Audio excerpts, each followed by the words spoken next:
What started as 4 is now just the 1. You should look at NECA Toys, Teenage Mutant Ninja Turtles, The Last Ronin.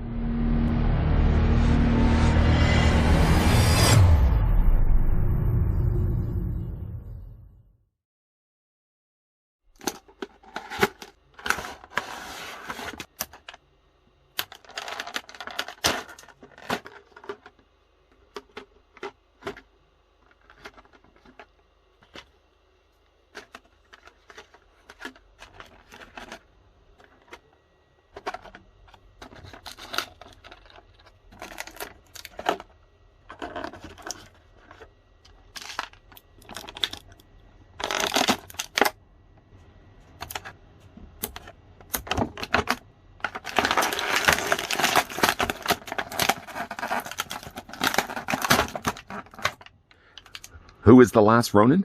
In the future, battle-ravaged New York City, a lone surviving turtle embarks on a seemingly hopeless mission seeking justice for the family he lost. From legendary TMNT co-creators Kevin Eastman and Peter Laird comes the final story of the Teenage Mutant Ninja Turtles, 3 decades in the making. What terrible events destroyed his family and left New York City a crumbling post-apocalyptic nightmare? All will be revealed in this climactic Turtles tale that sees longtime friends becoming enemies and new allies emerging in the most unexpected places. Can the surviving turtle triumph? All alone to kick some shell in a world around him that's gone to hell. Before we get a closer look at the Teenage Mutant Ninja Turtles, The Last Ronin, I'd like to thank the folks over at NECA Toys that did take the time and provide the sample that we could have a look at this video. Grabbing now the tape measure just to see how tall the last Ronin stands. I'm going to take it right to the very top of his hood. There was, of course, a lot of speculation as to exactly which member of the Turtle Fork that was the last remaining turtle. Not to spoil it for anybody that hasn't had the chance to read it, but maybe you may want to mute this right now. The final page of the first issue revealed that the last Ronin was actually Michelangelo. Hoping you had the chance to mute that. In the meantime, though, I only mention it only because I'm sure there's going to be comments down below, and that's probably going to be giving it away anyways. Either way, though, the last Ronin stands 6 inches in height, or the figure's about 15.5 centimeters tall. Not that you'd likely have these two on display, but just to show you for size comparisons, we can slide over the last Ronin and bring in Michelangelo from the cartoon line. Again, obviously, in a case like this, the last Ronin would be a hard turtle to kind of put with the rest of your collection, unless you're one of those collectors that just don't mind having all turtles from different fandoms all kind of put together on the same shelf. I think in a case like this, last Ronin would stand on his own, as he certainly does in the issue run as well. But just to show you again how he looks like next to a regular cartoon turtle, cartoon Michelangelo only goes just above the elbow area here of the last Ronin. Lots of accessories to cover off here, so we're going to go and look at these individually. First of which, last Ronin comes included with a tiny little smoke bomb. The bomb itself actually kind of looks like a miniature soccer ball. Again, here in this case, actually painted all in a gunmetal, likely molded in a gunmetal silver. This can technically fit into his hand. He comes with a hand that's suited for holding the gas capsule. You kind of have to put it in between his fingers. Really, ideally, this is also the hand that's good for holding the sai, but as a stand-in, it certainly does work as well to hold the gas capsule. You may want to just fit that a little bit better in the middle of his palm, but still, you get the idea. Figures also come included with 4 ninja stars, or shurikens. I'm only grabbing the 2 for right now. I can tell you just by holding them the way that I am, they're very prickly. Not necessarily going to be drawing blood anytime soon, I hope, but at least you get yourself 4 shurikens. 4. The other 2 are just down here. They're all identical to one another, so if I was just to put one down and pick up the other one, you'd have to just believe me that there's 4 of the exact same. There doesn't seem to be a place on actually the Ronin himself, and while he's good at actually holding a lot of his accessories, there's a few that may unfortunately get overlooked. Like there doesn't seem to be a place that holds the shurikens, nor there seems to be a place that holds the gas bomb. I guess you could technically put it in this loop here, but I have better plans for that loop instead. But not to the side. The figure also comes included with a grapple hook and rope, I should say. The rope itself is actually a real rope, so I like that. It's been tied off, as you can see, around the loop here, and then you've got yourself the claw that he can then throw. I suppose he could also use it for a close quarters fighting weapon as well. This is made of actually a much harder plastic than I was expecting. The prongs, or spikes in this case, are pretty rigid. Not that they're necessarily going to be breaking, but a nice looking claw and rope that you can be using on display. Again, in this case, there's not really a place where you can store it on. I guess with this loop, this ringlet that he has on the back of his body, you could put a couple of things in there. I suppose you could probably wrap the rope around that and just have it dangling down. Ooh, I might just even consider doing that. As for the other accessories he comes included with, he comes with a very futuristic looking tonfa, which is basically like a ninja nightstick. It's a very different tonfa than what we're used to seeing with the other TMNT figures. Like I said, it definitely has a more futuristic look to it. It would have been neat actually if they found a way to actually just paint little lines on here like red lines or something just to show that it's illuminated, but that's not really what he does in the series. Like I said, it's just something he can come displayed with. Now, right now, I've actually taken the time to swap one of the hands out just to show you. Tonfa is probably one of the things I'm going to be putting in his hands, simply just because sizing of his handle, or at least the handle of the tonfa, there really isn't a proper place. I mean, this being the biggest loop, I suppose you could put it there. You can also kind of hook it around the ring on the back of his body. But I think for displaying tonfa here, I'm probably going to be putting it in the last Ronin's hands. I'm trying to avoid the name of the turtle, but we already know that by now. The figure also comes included with a single sai. He sort of gets represented by one of every item, one of every weapon that the Turtle brothers were known for. So unfortunately for the fallen Raphael, at least he carries around one single sai in his honor. The sai itself is nicely painted. As you can see, it's done here in a silver, with the handle or hilt being kind of more of a dark, almost chestnut brown. Now again, you can fit this into his hand. Again, you can also put it in between his fingers like this, or what you can also do as well, I had this in this case actually displayed on the front. Actually, I might have even just had it displayed on the back. Just had it holstered like this. Maybe what I might end up just doing is having it on the front there as well. Sai is always something I consider to be on the front of the turtle, not necessarily on the back. Might just end up putting the sai there instead. Leave it with me. I'm sure I'll come up with some ideas. While we're also on the topic of single items that comes included from each of the Turtle brothers, he comes also included with only just a single nunchuck. The chuck itself is nicely chained. In between the chucks is the chain, and it's all nicely done here in metal links. Again, you can fit this into his hand, or again, because there's loops here on the back, I actually make use of this larger hoop of the two, and I end up putting the nunchucks here, with the nunchucks actually properly fitting in both the loops. Well, in one of the single hoops here, you can actually take the nunchuck and slide them both down, which is actually what I did at the beginning of this video. Carefully, though, because of course you don't want to break the loop with the plastic. I'm going to put that right there. And I guess you could, well, the tonfa is going to be way too big to fit in there. The tonfa probably should have fit right there. I kind of like the idea of putting the nunchucks there instead. Whoops. The figure also comes included with one single bow staff. Again, you got some nice sculpting happening here. It does look like real wood in the sense they've actually put the grain in there. And of course, bandaged up in the middle there. This can, of course, fit into his hand. Or what you can also do too. Now in this, I actually took, I think in the comic, most of the time it usually has it on his back of his body like this. You can actually just slide it through the ringlet again on the back. It doesn't really stay permanently in place, but it does a good enough job. It's not going to fall out of it necessarily. So I'm going to keep it there for the time being. Figure also comes included with both a sheath and a corresponding katana. The katana, as you can see, the hilt is done in more of a dark, almost brownish gold. The guard has some additional metallic gold. There's some gold here on the end. And then the rest of the blade itself is all done here in silver. You can sheath this by simply just sliding this into the provided sheath. And again, when it comes to displaying this figure, there really is a lot of places here on the figure that have the option to store anything really on this. I guess you could technically put like the nunchuck up there, for example, leave the upper loop here for the tonfa. But you can also then take this little loop right here, the bigger of the two, and then you can take the sheath and slide it down.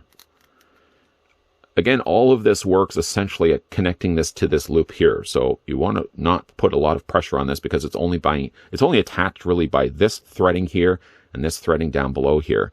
So when you are fitting this through, of course, just be careful. I might even just recommend actually taking first the sheath and sliding that in place. And then, of course, then taking the bow staff, just because the staff is the loosest of the bunch. And as you can already see from what we've just now done, most of the accessories are already attached onto Ronin. He's pretty self-contained when it comes to displaying all of his accessories. Again, just to complete the touch, that's what he looks like with the sai. The figure also comes included with a swappable head sculpt. So for all the work I just finished doing, I might end up just taking all the weapons off right now, Slide the bow staff off, taking then the sheath, carefully sliding that off. There you go, put that to the side. And then we'll also go ahead and take the nunchuck off as well, just to make sure then that everything's out of the way. The figure also comes included with a swappable head sculpt. You may already see the difference between the two. This one does have more of an open face or open mouth. You don't really want an open faced turtle. Ooh, it's pretty gross. But you can see that this one actually does have a tongue visible where the teeth open up like this. To swap out the head sculpts, actually, it's not much work at all. Just take the back of the hood here, and the hood is actually one separate piece. It plugs in via the back here, but you don't really even need to plug it in either. More than just fitting it over top of his head like this is more than enough to just keep it in place. It's not gonna fall off. It actually plugs in the same place where then his bandana goes. Because the bandana, there's a hole here on the back, as the figure does come included with two variations of bandana. I guess we could technically look at those next before swapping out the heads. It comes with a longer version of the bandana string, and then he also comes with a shorter version that's slightly curved.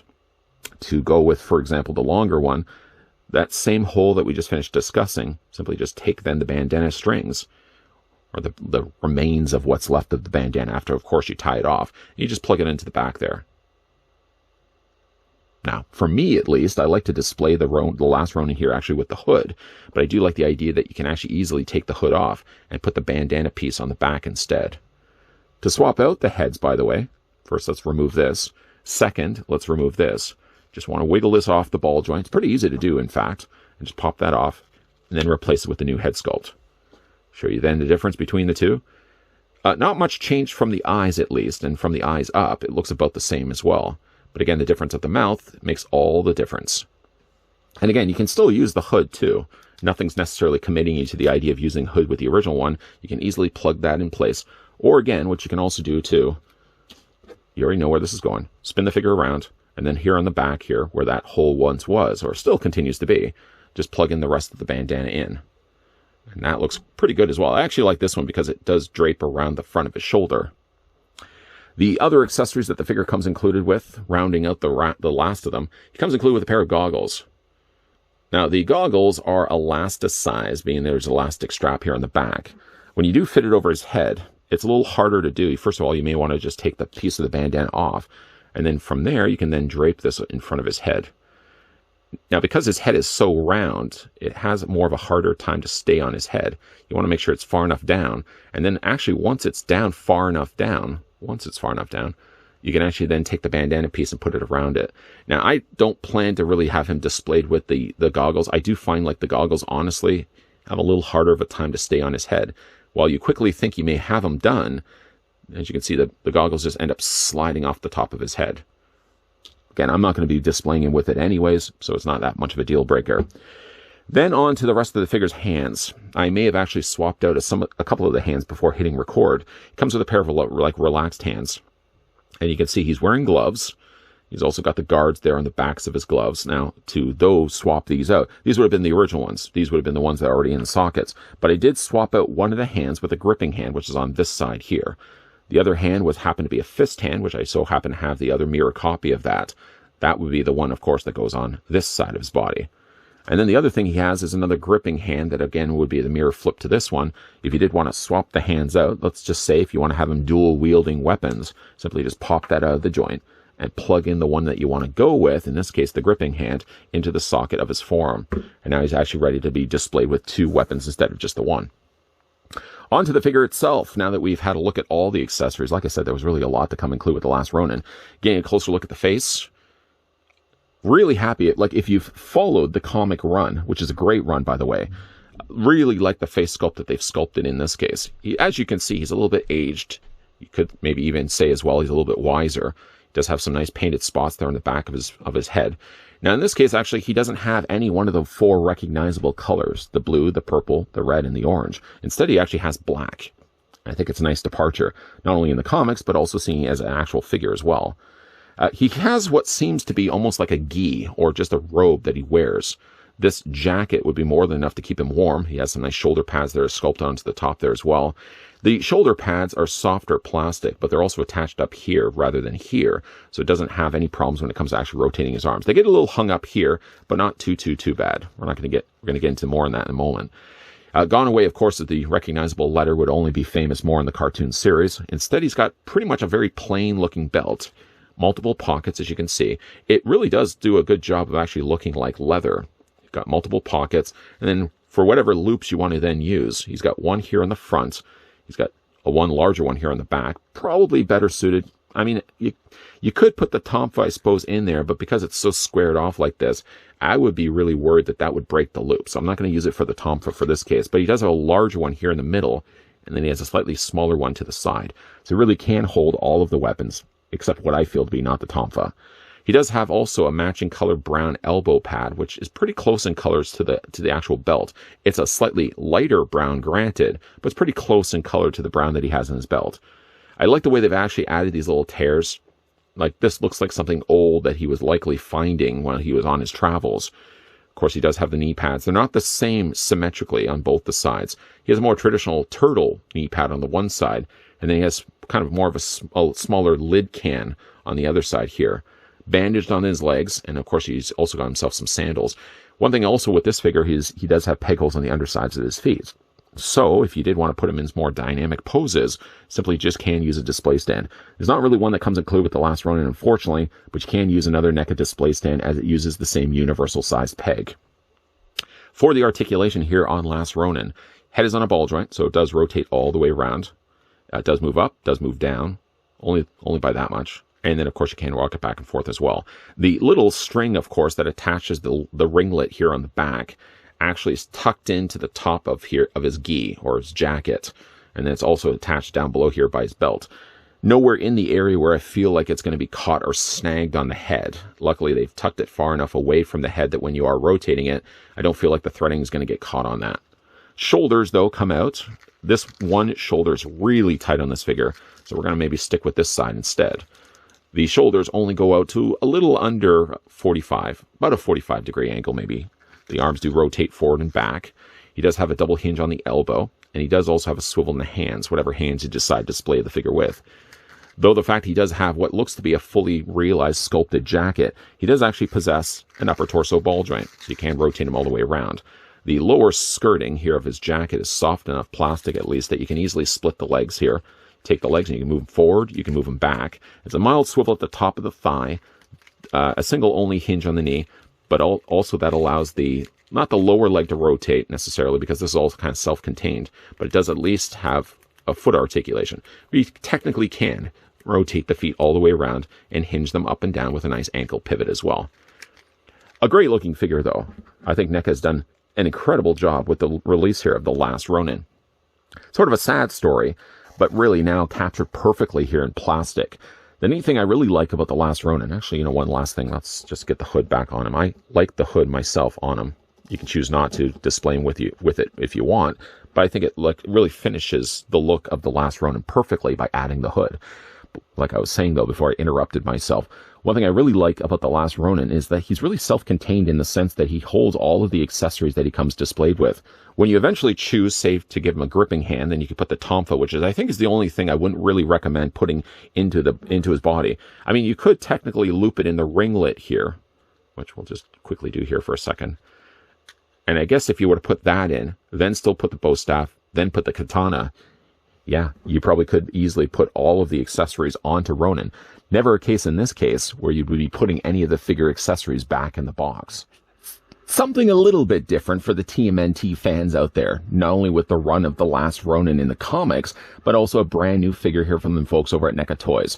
If you like the run that we got for The Last Ronin, there's a great representation of The Last Ronin, as he's the last of the 4 turtle brothers. I do like, again, the fact that all the accessories that he comes included with technically can be on him. You don't have to put away any one of them. With all the accessories, really, the only one I'm actually considering just to put back, well, first of all, the shurikens. There's really no place to put the shurikens here on his body. They probably could have put little tab points, I suppose, on the belt that the shurikens could have plugged into, because there are holes in them after all. And there's no real place to put the gas bomb either. So the gas bombs will be going away. The shurikens will be going away. And the goggles also as well. I like that they included the goggles, but to be all honest, the goggles never stay properly on his head. His head being naturally round anyways, as soon as you put the goggles on him, it seems just to stretch and just knock them right off. I'm just going to leave them off altogether. My biggest thing now is just to decide whether I want to display him with or without the hood. We started things with the hood. We're wrapping things out, though, without the hood. The hood, at least by having it removed, gives you then the benefit of adding then the end of the bandana, which is always something that turtles are known for as well. Maybe for right now, I might just display the last Ronin with his bandana, leave the hood off for the time being. But I like with all the accessories that NECA always packages along with these figures, that if you down the road decide you want to do something different with your display of Ronin, simply just go back to the box and pull out the accessories that you need, and then put them back onto the figure. What do you guys think, though, of The Last Ronin? First of all, did you read the comic run of The Last Ronin? If you did, let me know what you think of the comic run down below in the comments section. I know, again, we kind of revealed in the beginning who The Last Ronin was, but I'm sure it was going to be the case as well that there's probably going to be lots of comments down below. Yeah, I read The Last Ronin. I can't believe the last turtle was... ... So yeah, unfortunately, it's a two-year-old comic run. So likely if it was something that you guys were interested to read anyways, you probably would have already read it. But again, what do you guys think of The Last Ronin? Let me know down below in the comment section. And once again, a big thank you to the folks over at NECA Toys that did provide this sample of a great-looking Last Ronin that we could have a look at in this video. If you, speaking of which, did enjoy this video, hit it with a like. If you're loving the content you guys are seeing and certainly do want to stick around for more, then make sure you hit the subscribe button down below and turn on the bell notification.